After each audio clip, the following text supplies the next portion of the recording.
Lakers, Steve Nash experiment. The Lakers thought they were building a dream team in 2012 when they got Steve Nash in a sign and trade deal from Phoenix. He was 38 and still a wizard with the ball, so they gave up 4 draft picks and tossed him a 3-year contract worth about $27 million. But things unraveled fast. Nash fractured his leg in the second game, missed over 20 games, and was never the same. Then came hamstring and hip issues. He still managed to play in 50 games, but was clearly limited. Kobe went down with an Achilles tear, Powell struggled with knee problems, and Dwight Howard played hurt most of the season. The coaching carousel made things worse. Mike Brown was gone after 5 games, and Mike D'Antoni's fast-paced system clashed with the roster's strengths. Chemistry was non-existent. Despite all the hype, they finished 45-37 and got swept in the first round. Dwight bailed after that. Nash barely played again, and the whole plan just collapsed. What looked like a super team turned into a full-blown mess, and that season ended up closing the curtain on a very strange Lakers chapter. Warriors' blown 3-1 lead.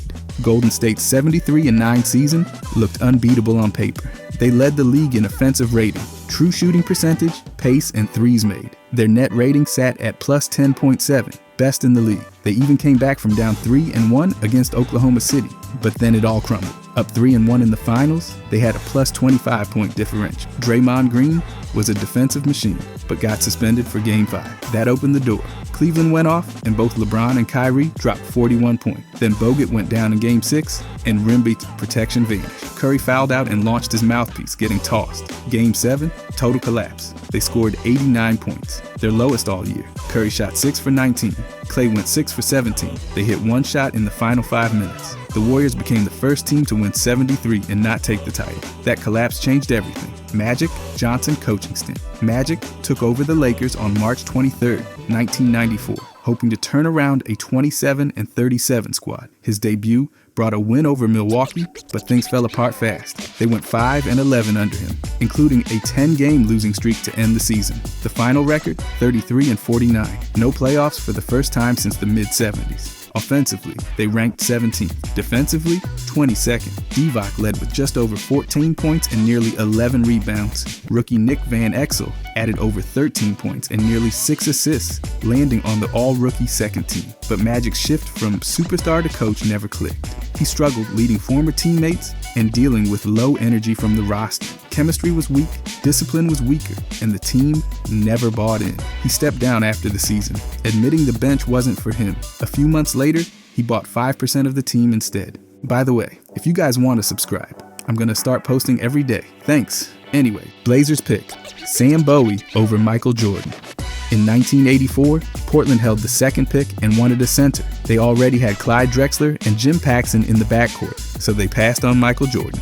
Instead, they chose Sam Bowie, a Kentucky big man with a solid college career, but a long list of injuries. He'd missed 2 full seasons in college with leg fractures, but Portland still cleared him. Bowie averaged just under 11 points and 7 rebounds over his career, but missed over 200 games in his first 5 seasons. Meanwhile, Jordan averaged over 30 points, won 6 titles, 5 MVPs, 10 scoring crowns, and became the league's all-time player efficiency rating leader. Bowie never made an all-star team. Jordan made 14. Portland had strong teams in the 90s, but never found a true franchise cornerstone. This pick became the poster child for drafting, based on need, not greatness. The metrics, the accolades, the global impact. Portland passed on the most decorated player ever for an injured big man. Supersonics move to Oklahoma City. The Supersonics were a Seattle staple since 1967, winning a title in 1979 and making the playoffs 22 times. But everything changed after Starbucks CEO Howard Schultz sold the team in 2006 to a group led by Clay Bennett. That group promised to try keeping the team in Seattle, but failed to lock down funding for a new arena. Plans for a $500 million venue in Renton went nowhere. By 2007, Bennett's group announced plans to move the team to Oklahoma City. Seattle sued to enforce the key arena lease, and emails later revealed some owners never intended to stay. A settlement in July 2008 let the team go in exchange for $45 million, plus another $30 million if Seattle didn't land a new team by 2013. The name, logo, and colors stayed in Seattle, but the franchise became the Thunder. They kept all the Supersonics records, deepening the frustration among Seattle fans. Russell Westbrook, Lakers tenure. The Lakers brought in Westbrook in July 2021, giving up Kuzma, Caldwell Pope, Harrell, and a first-round pick. He came in as a former MVP and triple-double machine. But from the start, the fit was off. The Lakers went 33-49 that season, missing even the play-in. Westbrook averaged just under 19 points, but had career lows in usage rate and inefficiency. His offensive rating sat at 107, defensive at 112. Turnovers, poor shooting, and spacing problems plagued every lineup. In clutch time, he shot 37% and had a -33 plus-minus. He clashed with media, got benched by Frank Vogel, then blamed coaching. The next season, new coach Darvin Ham moved him to the bench. His numbers dipped slightly, but turnovers improved. Still, the fit stayed clunky. He was traded in February 2023. Across 130 games, the Lakers went 54-76. No playoff wins. It was a costly, inefficient gamble. Ben Simmons, career collapse. Drafted first in 2016, Simmons missed his rookie year with a foot fracture. He debuted in 2017, posting 15 points, 8 rebounds, and 8 assists per game, winning Rookie of the Year. From 2018 to 2021, he made 3 All-Star teams and 2 All-Defensive squads. He averaged nearly 17 points in 2019 and led the league in steals in 2020. Advanced metrics were solid, but the red flags were there. No shooting, low free throw rate, and limited range. Then came the 2021 playoffs. He scored just under 12 points per game and shot 34% from the line. Against Atlanta, he attempted 3 fourth-quarter shots over 4 games and passed up an open dunk in Game 7. He requested a trade, sat out, and was fined over $19 million. After joining Brooklyn, injuries and decline hit hard. In 2 seasons there, he played 57 games. He's now a Clipper. Back surgeries and nerve issues derailed everything. He's still under contract, but his future, totally unclear. Kwame Brown, #1 pick struggles. In 2001, Washington made Kwame Brown the first high school player ever taken with the top pick. Standing 6'11", 270 pounds, he had elite athletic tools and big expectations. But over 12 seasons, Brown averaged just 6.6 points and 5.5 rebounds across 607 games. His best year came in 2004, when he averaged nearly 11 points and over 7 boards. A 30-point, 19-rebound night in 2004 stood as his peak. He had a solid playoff stretch in 2006 with the Lakers, averaging nearly 13 points per game. Brown was part of major trades, shipped to the Lakers in the Butler deal, and later flipped to Memphis in the Pau trade. He moved teams often, including stints with the Pistons, Bobcats, Warriors, and Sixers. Injuries, raw development, and poor fits slowed everything. Despite the underwhelming numbers, Brown lasted over a decade in the league, a rare feat for any player. Clippers draft failure. From 2013 to 2023, the Clippers made 10 total draft picks. Only one, Terrence Mann, became a long-term rotation piece. None made an all-star team. None earned a major extension. Their total win shares from drafted players during this span, just 19.4. Ranking bottom 5 league-wide. In 2014, they took C.J. Wilcox, who lasted 44 games. In 2015, Brandon Dawson logged 6 total minutes. 2016's pick was traded for Bryce Johnson, who stayed just a few months. In 2018, they hit on Shai Gilgeous-Alexander, then traded him after 1 year. In 2019, they picked Mfiondu Kabengele over Jordan Poole. Picks like Oturu, Scrub, Keon Johnson, and Moussa Diabate all failed to crack rotations. Their 2023 picks barely played. The result? 0 pipeline, forced trades, aging roster, and no rookie scale value. Drafting became a decade-long liability. Andrew Bynum, Sixers disaster. In August 2012, the Sixers traded for Andrew Bynum in a 4-team deal, sending Iggy to Denver. Bynum was coming off a career year with nearly 19 points and 12 rebounds per game. The plan was simple: make him the franchise cornerstone. Instead, it unraveled instantly. He underwent orthokine therapy in Germany, but knee pain persisted. In October, a bone bruise in his right knee shut him down. Then came the infamous bowling incident, where he injured his left knee. Swelling, cartilage damage, and bilateral bone bruises followed. By March, Bynum had arthroscopic surgery on both knees. He never played a single game in a Sixers uniform. That season ended in silence, with Bynum walking away in free agency. Philadelphia got 0 on-court return and gave up their all-star. The trade became symbolic of the franchise's plunge into a rebuild. It helped spark the process, but in the short term, it was one of the most disappointing gambles in modern NBA history. Timberwolves' Joe Smith salary cap scandal. In 1999, Minnesota signed Joe Smith to a one-year deal worth under $2 million, way below market value. The plan? A secret handshake deal promising him $86 million long-term after they built up bird rights. They did this 3 times, preserving cap space to sign other players. But in 2000, the league uncovered the scheme through documents found on Smith's agent's laptop. Commissioner David Stern ruled it a blatant case of salary cap circumvention. The punishment was brutal. The team lost 5 first-round picks, was fined $3.5 million, and saw both GM Kevin McHale and owner Glenn Taylor hit with penalties. 1 pick was later restored, but the damage was done. From 2001 to 2004, they had no first-rounders. Key years for building around Kevin Garnett. Smith never lived up to expectations, and Garnett was eventually traded. This remains the harshest cap-related penalty in league history, crippling a franchise for over a decade. Fultz's career setbacks and comebacks. Drafted first overall in 2017, Fultz arrived with major hype after averaging over 23 points and nearly 6 assists at Washington. But his rookie season in Philadelphia lasted just 14 games. A shoulder injury called scapular imbalance wrecked his shooting. The next year brought only minor improvement before thoracic outlet syndrome shut him down. He was traded to Orlando in early 2019. There, things improved. In 2020, he played 72 games and averaged over 12 points and 5 assists. The next season started strong, but ended with a torn ACL after just 8 games. He returned in 2022 for 18 games, then had a career best 2023, 14 points, nearly 6 assists, and solid shooting across 60 starts. In 2024, knee issues cut him down again, limiting him to 43 games. He signed with Sacramento in 2025, but played a minor role. Across 255 games, Fultz has averaged just over 10 points with steady efficiency, but his career arc remains shaped by early injuries and what-ifs. Isaiah Thomas Knicks front. Office collapse. Hired in December 2003, Isaiah Thomas took over as Knicks president, then made himself head coach in 2006. Over 4.5 seasons, the team went 118 and 212, never finished above 500, and missed the playoffs every year. He traded the 7th pick in 2005. Later, LaMarcus Aldridge for Eddie Curry, who battled injuries and conditioning. In 2006, he took Ronaldo Balkman over Rajon Rondo and Kyle Lowry. He traded Trevor Ariza for Steve Francis, who was washed and overpaid.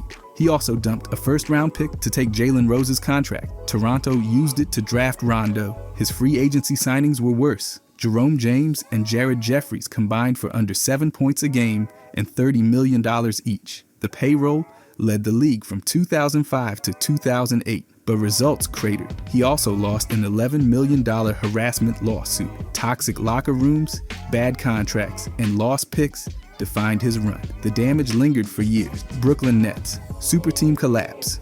In July 2019, Kevin Durant and Kyrie signed with Brooklyn. By January 2021, they added James Harden, forming a trio expected to dominate the league. But they played just 16 games together, going 13-3. Injuries crushed continuity. Durant had an MCL sprain, Harden battled hamstring issues, and Kyrie missed extended time.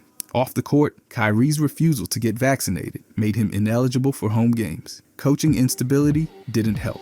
Steve Nash, a first-time head coach, struggled to manage the roster. In the 2021 playoffs, they lost in 7 to Milwaukee. A year later, Boston swept them in the first round. Harden was traded in February 2022. Kyrie followed a year later. Durant was gone days after that. The trio never made it past the second round. All 3 stars acknowledged the failure. Brooklyn invested in one of the most talented rosters ever assembled, but got no ring, no cohesion, and a blown chance at greatness. Kawhi Leonard Spurs breakup. It started in March 2016 with a quad contusion that turned into chronic tendinopathy. Kawhi still played 74 games in 2017, averaging over 25 points and nearly 6 rebounds.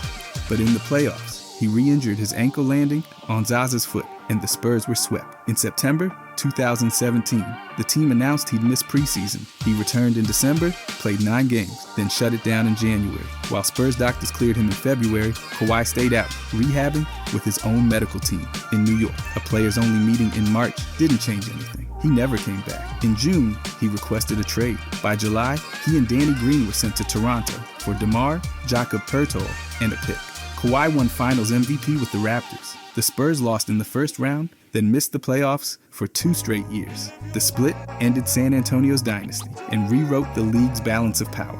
Derrick Rose injury-plagued career. Drafted first overall in 2008, Rose won Rookie of the Year and then at 22 became the youngest MVP in NBA history in 2011. He averaged 25 points and nearly 8 assists that season. But in April 2012, everything changed. He tore his left ACL in Game 1 of the playoffs, missed the entire next year, and never fully recovered his explosiveness. In November 2013, he tore the meniscus in his right knee. In February 2015, that same meniscus tore again. Then in April 2017, now with the Knicks, he tore the left meniscus. 4 knee surgeries in 9 years. Add in ankle sprains, back spasms, hamstring pulls, and an elbow ligament strain in 2018. His availability stayed limited. Across 16 seasons, he averaged 17 points and 5 assists. He dropped 50 with Minnesota in 2018 and helped the Knicks in 2021. He retired in 2024 at age 35, a career defined by both greatness and what could have been. 2011, NBA lockout breakdown. On July 1st, 2011, the NBA entered its 4th lockout after the previous collective bargaining agreement expired. The standoff lasted 161 days, cutting the season down to 66 games. The core issue? Money. Players previously got 57% of basketball-related income. Owners wanted 47%. The final deal gave players between 49% and 51.2%, depending on revenue. Owners also pushed for a hard salary cap, but settled for keeping the soft cap with harsher luxury tax penalties. Contract limits were trimmed. Max deals dropped to 5 years for returning players and 4 for new teams. Salary raises were scaled back. The lockout cost around $400 million, and the average player lost about $220,000. Jobs were cut, games were lost, and team operations froze. Key additions included the amnesty clause, the Derrick Rose rule, and tougher tax penalties. Several players went overseas, and the ripple effects hit local businesses and workers hard. It reshaped the league's financial landscape. Anthony Davis trade saga. On January 28, 2019, Anthony Davis requested a trade from the Pelicans, earning a $50,000 fine for making it public. The Lakers made aggressive offers at the February deadline: Lonzo Ball, Brandon Ingram, Kyle Kuzma, and picks. But New Orleans held firm, reportedly waiting for Boston to join the bidding in the offseason. Boston couldn't act mid-season due to the Rose rule, with Kyrie already on the roster. Then came May 14th. The Pelicans won the draft lottery with just a 6% chance, landing the top pick and the right to draft Zion Williamson. That shifted everything. On June 15th, New Orleans and Los Angeles reached a deal. Davis to the Lakers, in exchange for Ball, Ingram, Josh Hart, the number 4 pick, 2 future firsts, and a 2023 pick swap. Davis waived his $4 million trade kicker to help the Lakers build. The deal reshaped both franchises, launching the Lakers into title contention and sparking a full rebuild in New Orleans. Warriors, 2019 Finals injury collapse. On May 8, 2019, Kevin Durant injured his right calf in Game 5 against Houston. He missed the rest of that series and the entire conference finals. Then, in Game 5 of the finals, he returned, scored 11 points in 12 minutes, and ruptured his Achilles. He was done for the season and missed all of 2020. Klay Thompson strained his hamstring in Game 2, sat out Game 3, came back strong, then tore his ACL in Game 6 after dropping 30 points. He later tore his Achilles in rehab and missed 2 full seasons. Kevon Looney fractured his collarbone in Game 2, but kept playing through pain. DeMarcus Cousins tore his quad in round 1, returned for the finals, but lacked mobility. Iggy battled a calf injury, missing a game in the West Finals. The Warriors lost the series 4-2. Durant left for Brooklyn. Golden State finished the next season with the worst record in the league.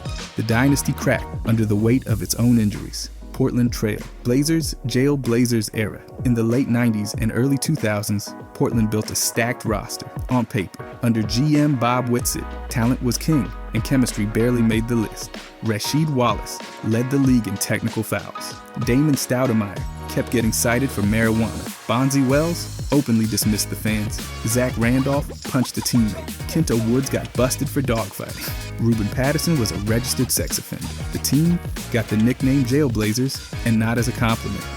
Despite all that, they nearly made the finals in 2000, blowing a 15-point lead in Game 7 against the Lakers.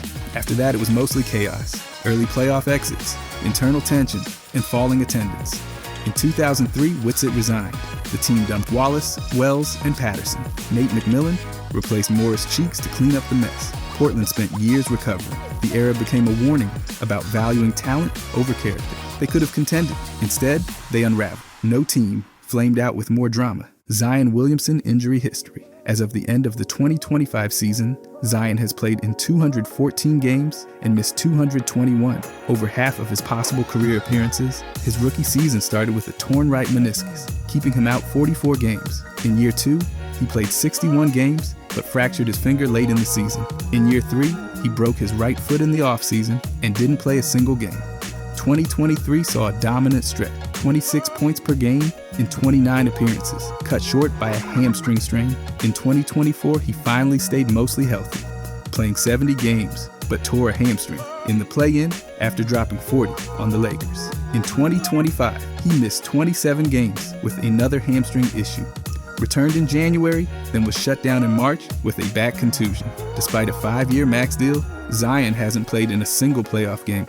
His injuries have stalled both his rise and the Pelicans' ceiling. Anthony Bennett's career. Anthony Bennett's rise and fall was quick, confusing, and tough to watch. After being taken first overall by Cleveland in 2013, expectations were sky high, but things unraveled almost instantly.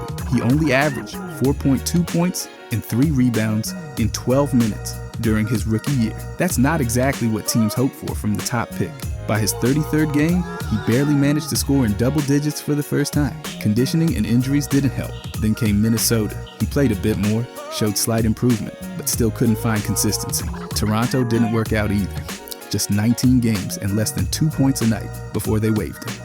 Brooklyn gave him a final shot, but he was waived again mid-season. Across 4 years, 4 teams, 151 games, and an average of 4.4 points. After that, he bounced around Turkey, Israel, and the G League. He clearly kept chasing the game, but the NBA chapter had closed. It's a brutal reminder that even the top pick isn't guaranteed success. Sometimes talent and hype just don't line up. And for Bennett, they stayed miles apart.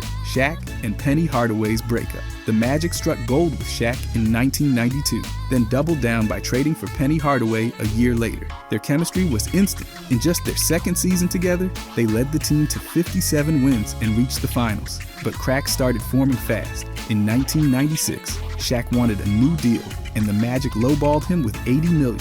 That didn't sit right. Fans and media started questioning his worth, which only fueled the fire. When the Lakers dropped a $120 million offer, he was gone. Behind the scenes, it wasn't just about money. Shaq felt like the team was shifting toward Penny, and he didn't feel backed by the front office or his teammates. There wasn't shouting or fighting, just silence when it mattered most. Penny didn't even know Shaq was leaving until it was done. Shaq went on to win titles. Penny stayed, but never reached the same level again, mostly due to knee injuries. The Magic, they faded into irrelevance for over a decade. That duo could have changed the league for years, but instead, they unraveled way too soon. Victor Oladipo's injuries. Victor Oladipo's career has taken more hits than a broken drum kit.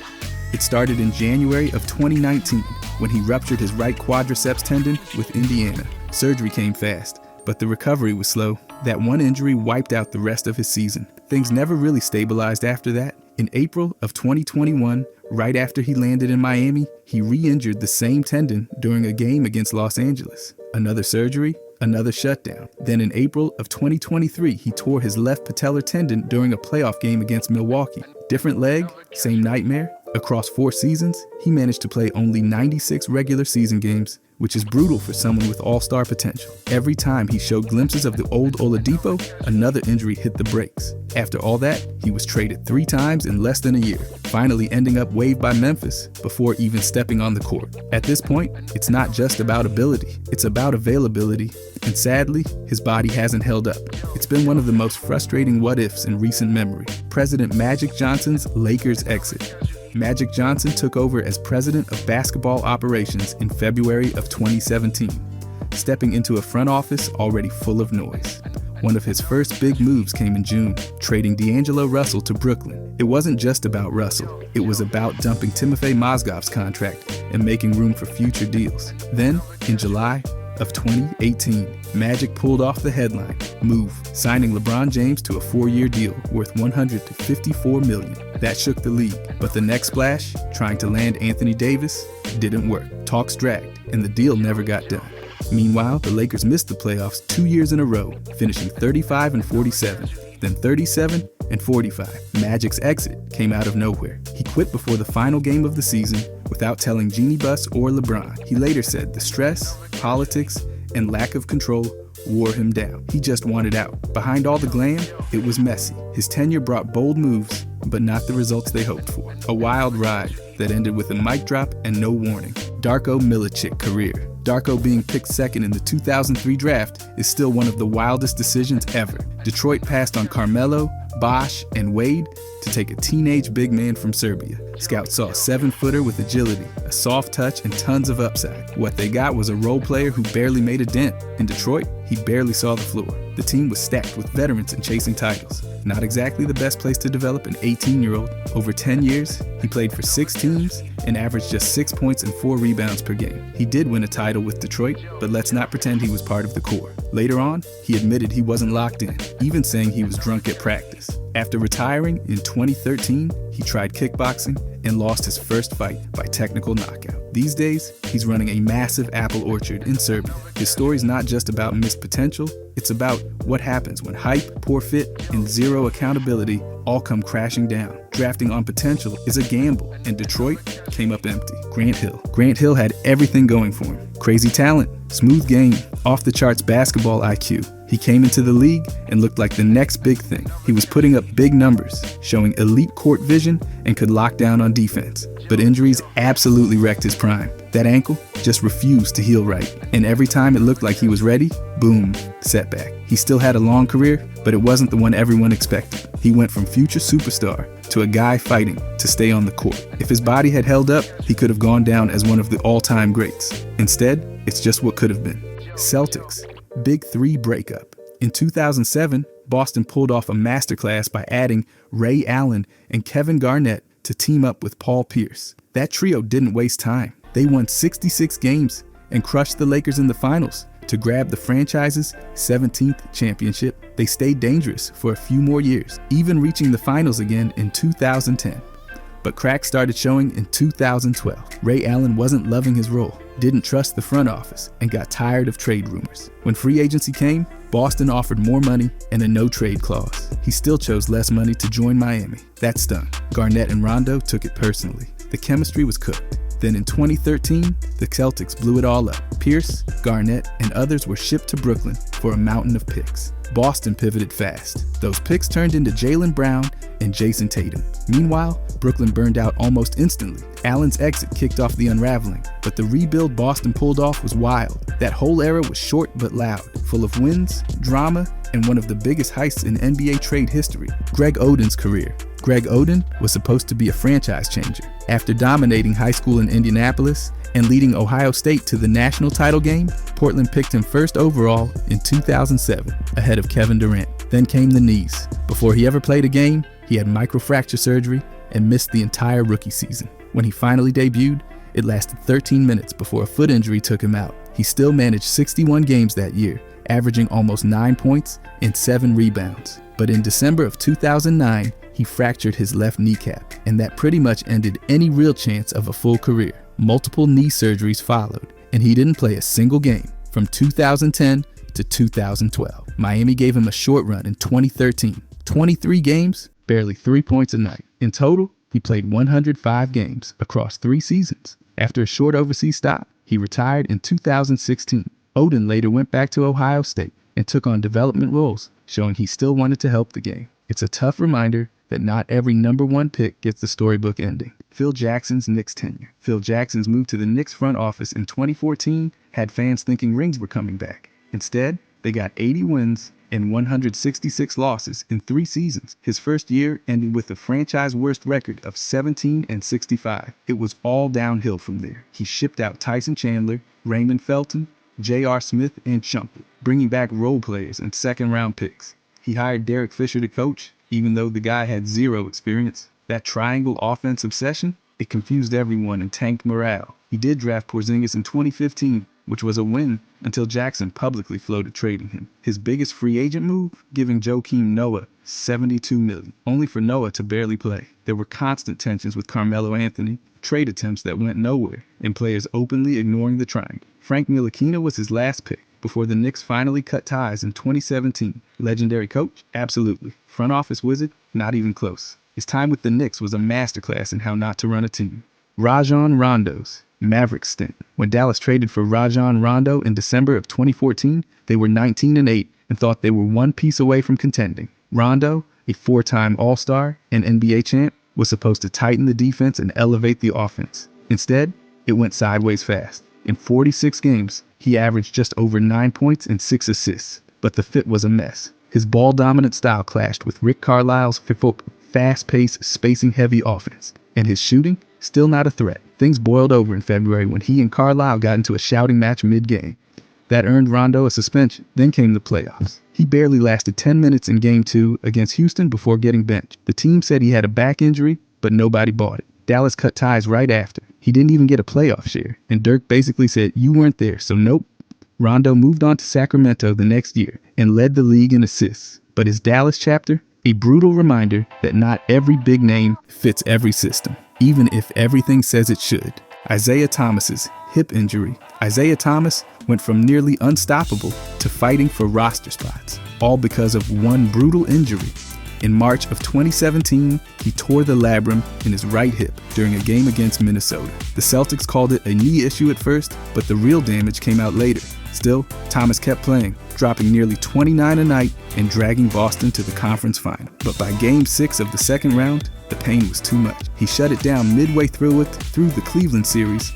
Later evaluations showed cartilage loss and early arthritis. He passed on surgery to protect his free agency value, a decision that backfired. That summer, he was traded to Cleveland for Kyrie. His hip held up the deal, and when he finally played in January, it wasn't the same. After 15 games, Cleveland moved him to the Lakers, and then came more surgery. He bounced to Denver, Washington, New Orleans, and Charlotte, all short stays. In 2020, he had hip resurfacing surgery and kept chasing another shot. At his peak, he was 5th in MVP voting. Now, he's the definition of a what could have been. D. Wade's Bulls stint. In July of 2016, Wade shocked everyone by signing with the Bulls on a 2-year, $47 million deal. He left Miami after failed negotiations, and suddenly he was back home in Chicago, teaming up with Jimmy Butler and Rajon Rondo. People called them the Three Alphas, which sounded cool until they hit the court. The fit was awkward from day one. All three needed the ball, and spacing was a mess. Wade still put up decent numbers, over 18 points, 4 boards, and nearly 4 assists in 60 games. But the Bulls limped to a 41-41 finish and got bounced by Boston in the first round. Mid-season, Wade called out the team's effort, and Rondo clapped back on social media, questioning his leadership. Chemistry? Not great.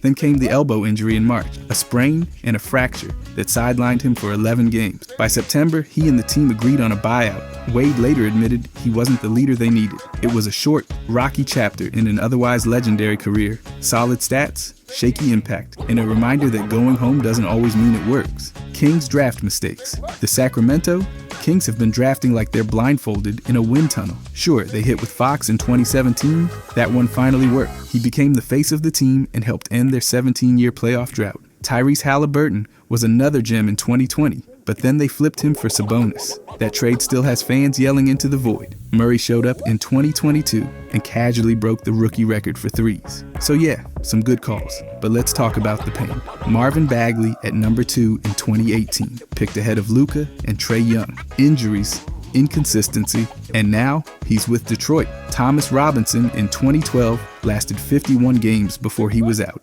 Ben McLemore, Nick Stauskas, Willie Cauley-Stein, all came in with hype, all left with shoulder shrugs. Then there's Georgios Papagiannis in 2016, who somehow went 13th and didn't even finish 2 seasons. Davion Mitchell brings solid defense, but his offense still hasn't arrived. Devin Carter, too early to judge. Bottom line, the Kings have had bright spots, but the mistakes were loud and long-lasting. Chandler Parsons, Grizzlies contract. When Memphis handed Chandler Parsons a 4-year, $94.5 million max deal in July of 2016, they were hoping for a sharpshooter with size who could stretch the floor. What they got instead was one of the most infamous contracts in team history. Parsons came in with knee issues, already piling up from his Dallas days, and they only got worse.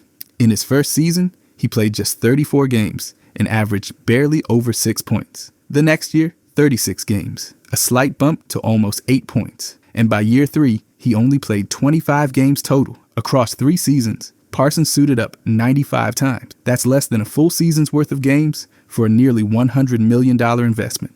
Fans weren't shy about how they felt, and the front office eventually pulled the plug. In July of 2019, he was traded to Atlanta for Solomon Hill and Miles Plumlee. He officially retired in 2022 after injuries from a car accident ended any comeback hopes. Parsons' stint in Memphis is still a cautionary tale. All promise, no payoff, and a whole lot of rehab. If you enjoyed this, I'm going to be posting a lot here. I would greatly appreciate it if you could subscribe. Thanks for watching.